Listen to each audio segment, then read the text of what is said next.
guys! Welcome dito sa The Sun Tarot. Ang reading nito ay for collective for anyone who can resonate and who can relate in this reading. This is a general and a collective reading. Your energy at this time.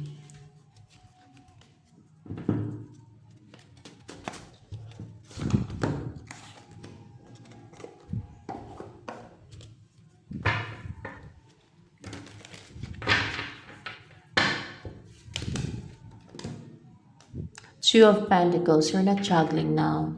You're not hesitating to take action, to make a decision. Hindi ka na nagdadalawang isip pa. Hindi ka na yung parang natenga, kaka-decide, o na-confuse no, kung ano yung gagawin mo, kung ano ba yung pipiliin mo. Hindi ka na ganun na yan. So, ano pang energy mo? Yun yung body mo energy. You're not doubting yourself in choosing a decision or making a decision. Okay, so Four of Cups.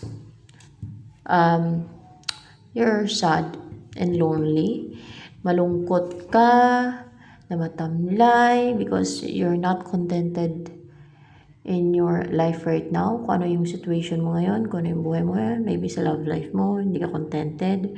Financially, you're not contented, you're not happy, you're not fulfilled. Or maybe in all areas of your life, you're not fulfilled, you're not contented. You're not satisfied. There is missing, no? Or maybe may na-miss ka na person. That's why malungkot ka dahil wala sa buhay mo. So, ano pa yung energy mo yun? Upright ba itong Ace of Cups? Yeah.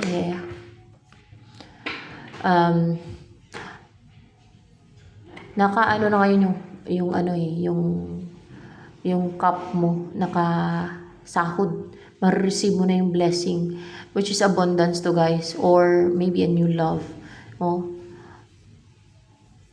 it will fill you with love and abundance, kasi water din to eh. O, love and abundance. Mapuno ka ng pagmamahal at abundance. Love from someone, no? Punuin ka niya ng pagmamahal, na mahal ka niya, no? Na para nag-umapaw yung pagmamahal sa'yo at pagpapahalaga pati. That's what I feel, yes. In this reading, in this card, hindi lang pagmamahal, kundi pagpapahalaga ng person na magkakaroon ng new beginning. And it's a blessing from where? It's a blessing from where? From heavenly realm? Tingnan natin kung galing. Hindi, it's a blessing from what? From the universe? Yes, from the universe. Blessing yan from the universe. So, ano pa ang energy mo ngayon?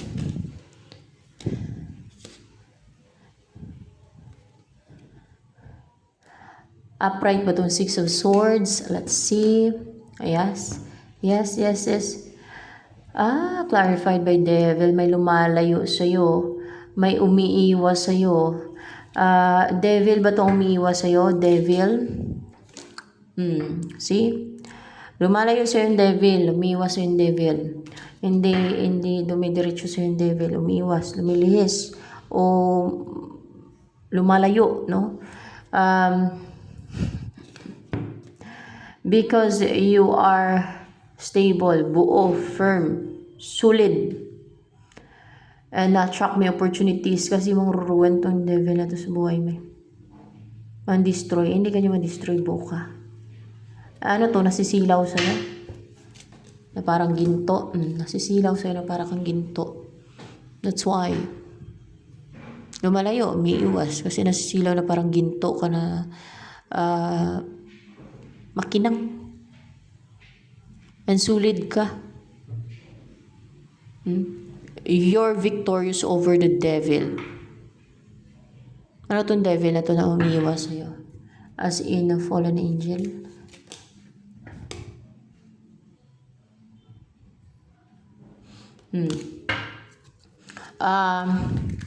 And lahat ng evil forces? Hindi. Pati demons? Lumalayo sa'yo, umiiwas. Devil to, yung lumalayo sa'yo, umiiwas. Na-attract mo na yung opportunity, stability, money, hindi ka na nila maruwan pa. Ano pa ang energy mo ngayon? Oh, ini-embody my energy right now. Nag-heal.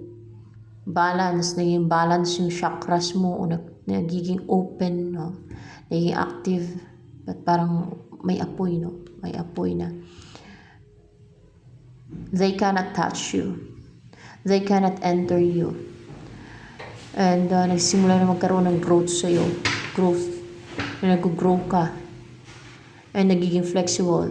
Na-rejuvenate ka. Nahihil. Nagkakaroon ng peace of mind. Pati yung mind mo, lahat. Mind and body mo. So ano pa? Calm. If you feel mo you will at peace. In harmony with nature. Na walang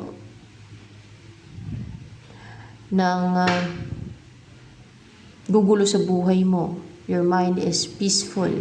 Walang nanggugulo sa isipan mo. Walang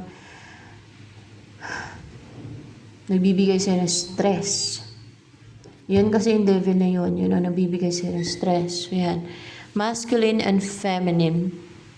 Balance yung masculine and feminine. Napakatapang mga energy. Napaka-courageous. Makikita yun sa mga mata mo. How strong and powerful and yung buo ka eh. Feminine and masculine. Buo ka eh. Solid. O, hindi ka lang feminine, no? Hindi lang masculine. Kundi boto, feminine, masculine. Both. So strong. Yun. O, na-unite yung feminine and masculine na energy mo. Kaya buo ka, strong, powerful, very courageous. That's why umiiwas ng devil na to. And meron kang faith. You know the truth. The devil can't lie to you. You can't be fooled by the devil. That's why lumiwas yung devil, lumalayo. Kasi you know the truth. The devil can't trick you. The devil can't manipulate you. You have faith. See? May faith ka eh. May pananampalataya. Ang tao may faith can make mountains move. Yeah. Sabi ni Jesus Christ, diba? Alam niyo naman yan eh. Sino ba hindi alam niya na? Kahit na kasing laki ng mustard seed ang faith mo, mapapagalaw mo daw ang bundok kapag may faith ka na kasing laki ng mustard seed, kahit ganun lang kalaki yung faith mo. So, ano pa kaya pag malaki? Mas malaki yung faith mo dyan. So, diba? Sabi mo sa bundok, kumalaw ka bundok. Pag may faith ka, gagalaw daw yan. So, pagdating sa Bagyo, pag may faith ka, umalis ka Bagyo, lumipat ka doon sa kung saan mang lugar. Lilipat yan. Pag may faith ka. O kaya ay sino naka-try niya naman ilang beses na. Basta may faith ka. Ayan. Na kahit kasing laki ng mustard seed, mapapalipat mo yung bagyo.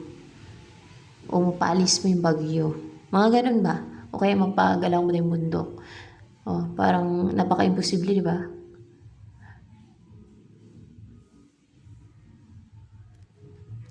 Dahil walang makapagpagalaw ng bundok. Maliban lang kung magkaroon ng lindol. Diba? Pero pag may faith ka, mapapagalaw mo daw yun. So,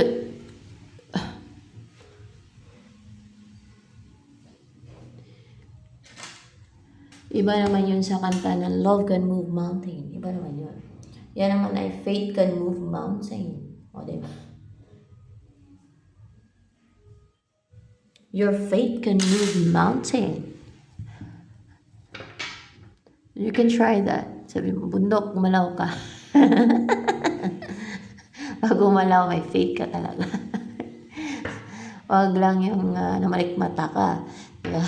Basta totoong gumalaw. Baka timing na, na may lindol, gumalaw yung bundok. Ay, may faith ako, sabihin mo. But you have faith here sa reading na to.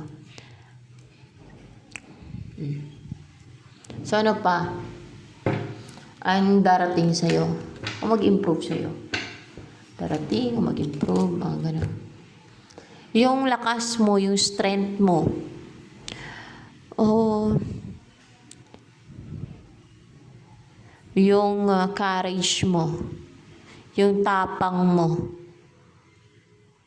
yung fighting spirit mo, yung ability mo to fight face to face, and yung pagiging fierce mo, yung strength of mind, yung maging malakas na din yung pangatawan mo.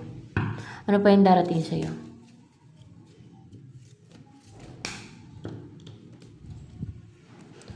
This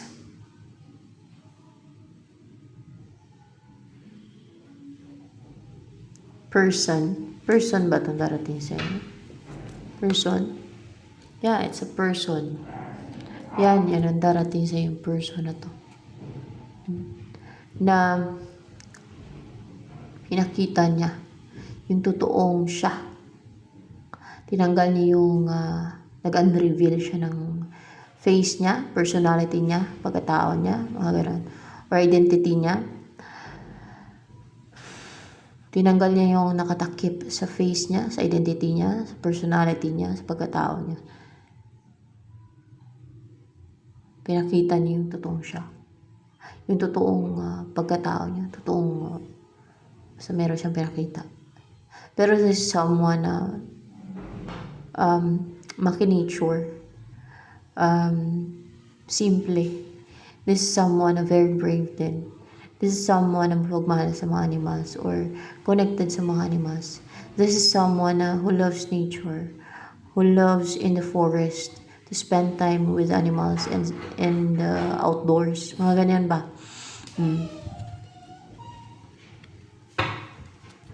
Ano naman iniyak-iyak mo, bebe? Oo, pahiga ka ng sigahan ko na eh. Nagulong ka ng surunan ko na eh. Mamantot na ng surunan ko doon. Huwag kang humiga sigahan ko ah. Ano pa? Ang darating sa'yo. There's someone na same lang to sila. Same lang yan. Hindi. Iba to. Person din ba itong darating sa'yo na yan? Ay, hindi. Ikaw to maging ganyan. OC, yes, it's you. Na parang you will be reborn, rebirth. Magkaroon ng rebirth, reborn, no? Parang panganak na. Lalabas ka na sa eggshell. Ayan lalabas ka na dito. Ano yan? Nakita niyo fiery, maapoy. Para ka sumulpot basta sa lupa, sa lalim ng lupa. Sa loob ng shell na to. Parang gano'n na. Na-reborn ka na. Napaka-strong, napaka-powerful, and very positive. And napakalakas ng chakras mo, chakra mo.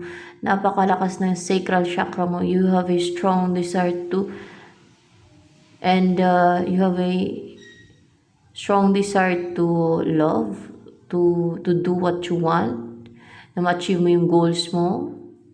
You have passion and drive and positivity as well, and strength. And yung pinaka magiging malakas sa'yo ay yung third eye, heart chakra, and sacral chakra.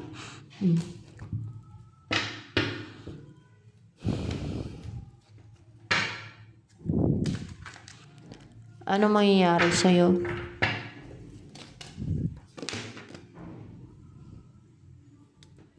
The star, upright to the star. Yeah. Ay, magiging famous ka ba? Magiging famous ka? Naging famous ka daw. Makikilala ka. So, ibig sabihin yayaman ka din yan. Basta famous, maging famous ka eh. Kasama na yung yayaman ka niyan. Diba? Lahat ng mga naging famous ay yumayaman. Dahil sa fame, kaya gusto ng mga tao maging famous kasi yumayaman sila eh. Pag famous sila, madaming kumukuha sa kanila, di ba? Madaming nagbabayad para lang i-endorse yung kanilang product, yung kanilang business, di ba? Or else ay pag madaming nakakilala sa'yo, madaming nag-idolize sa'yo, o you're famous, madaming ma-attract na tao sa'yo, madaming, kunwari may social media ka, yung Facebook account and YouTube channel, madaming subscribe at magpa-follow. So, kikita ka, no? Kung Instagram man yan, di ba? Ganyan ang mga famous. Yan. Ayan. Ano pa ang next na mangyari sa buhay mo? This is very positive actually. Ayan o, temperance. There will be a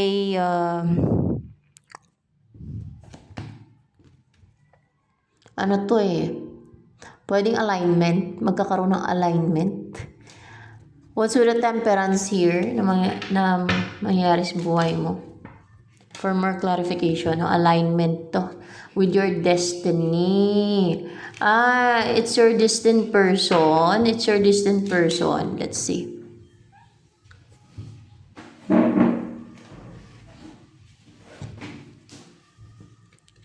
Kung ano yung nakadestined sa'yo, magkakaroon ng alignment sa'yo so kung ano yung nakadestined sa'yo, upright ba on the world? Yes. So, magkakaroon ng alignment sa inyo ng taong nakadestined sa'yo. Ano energy ng person na yun na nakadestined sa'yo? Baka ito na yun. A risk taker, a person na magte-take ng leap of faith, fearless, very brave, and ano pa? It's a symbol of success and triumph or victory na wala na itong mga blockage, hindrance sa path niya na magtagumpay na siya sa kung ano man yung umpisa niya, kung ano man yung balak niya, kung ano yung gagawin niya. Na-clear na yung mind niya, hindi na clouded. Wala nang bablock sa mind niya at sa path na itong person na to. That's why, magsasucceed, magtatagumpay yung pagtitake niya ng risk. Ano yung feelings ng person na to sa'yo? Kilala ka na ba niyan? Yes, kilala ka niyan. And porsigido to para bang naging impulsive na nagmamadali ba? Nagmamadali na parang hindi makaantay guys, no? Na hindi na nag-iisip ng matagal na mag-take ng action sa'yo eh.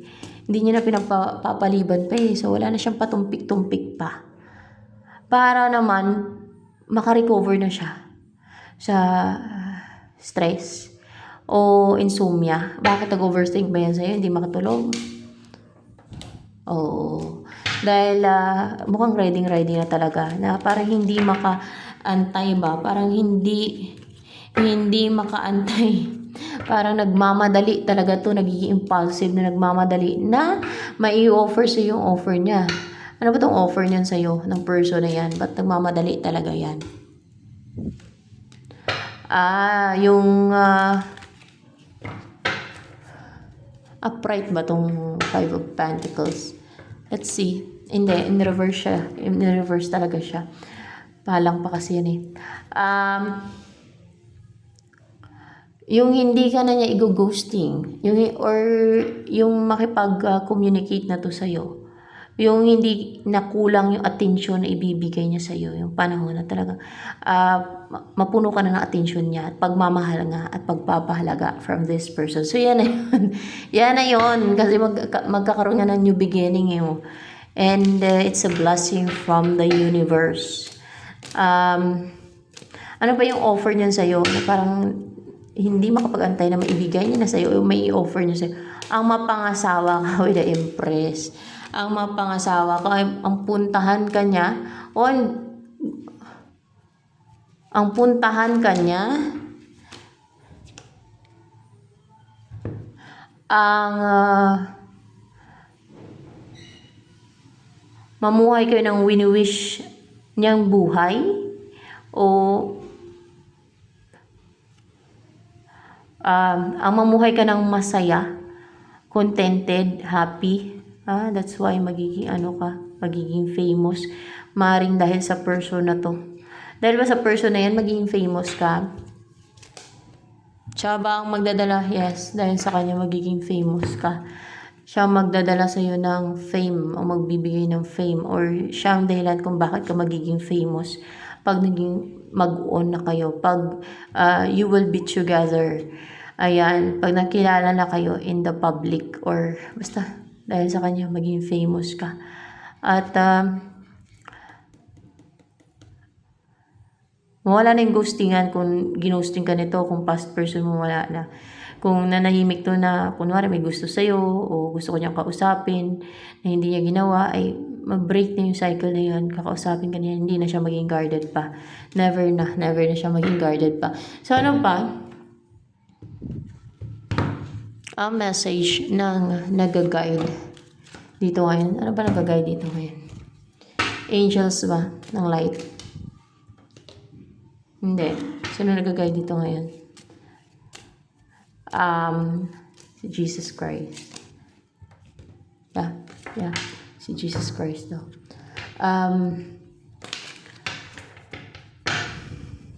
Message ni Jesus Christ sa inyo.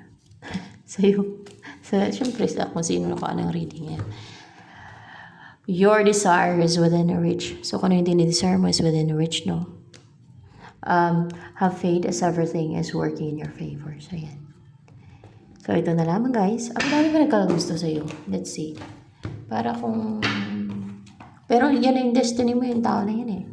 Madami ba nagkakagusto sa'yo? Let's see. Yes, madami. Madami gusto mag-invest sa'yo. So ito na lamang guys. For Collective